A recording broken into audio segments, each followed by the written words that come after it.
Welcome to Final Event Cross Family dalam rangka milad saya Dwi Nur Safitri. Silahkan lengkapi rules yang telah kami sediakan. Selamat berkompetisi and good luck. Kemarin engkau masih ada di sini, bersamaku menikmati rasa ini. Berharap semua takkan pernah berakhir bersamamu, bersamamu. Kemarin dunia terlihat sangat indah, dan denganmu merasakan ini semua. Melewati hitam putih hidup ini bersamamu, bersamamu.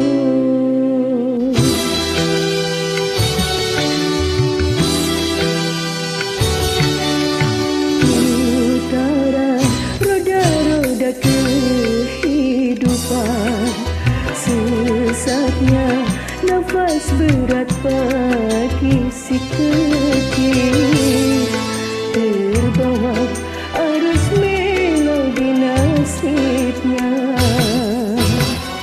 Titik-titik peluh iringi doanya, tanpa dia mengeluh.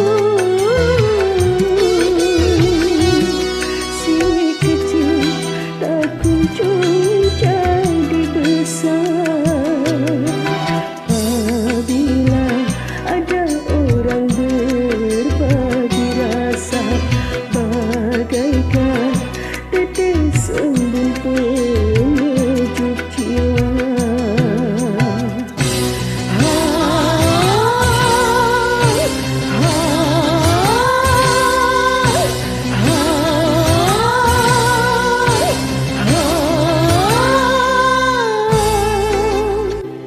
Kini sendiri di sini mencarimu, tak tahu di mana.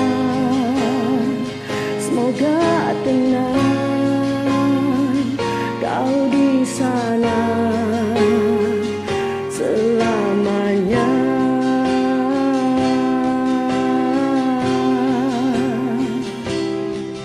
Aku selalu mengingatmu,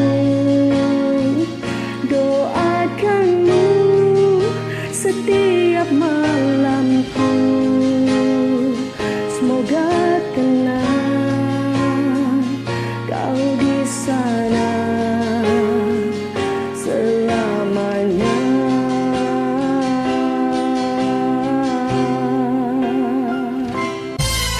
Saya atas nama pribadi mengucapkan banyak terima kasih atas doa, support dan partisipasi kalian di acara ini.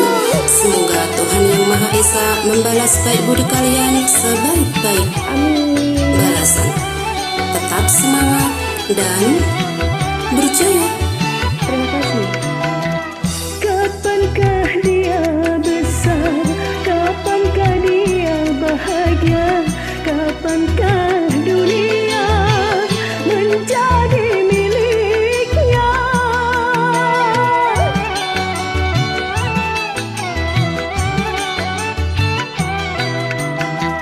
Banyak orang berkata si kecil indah dimanja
kasih. Wassalamualaikum warahmatullahi wabarakatuh. Waalaikumsalam warahmatullahi wabarakatuh.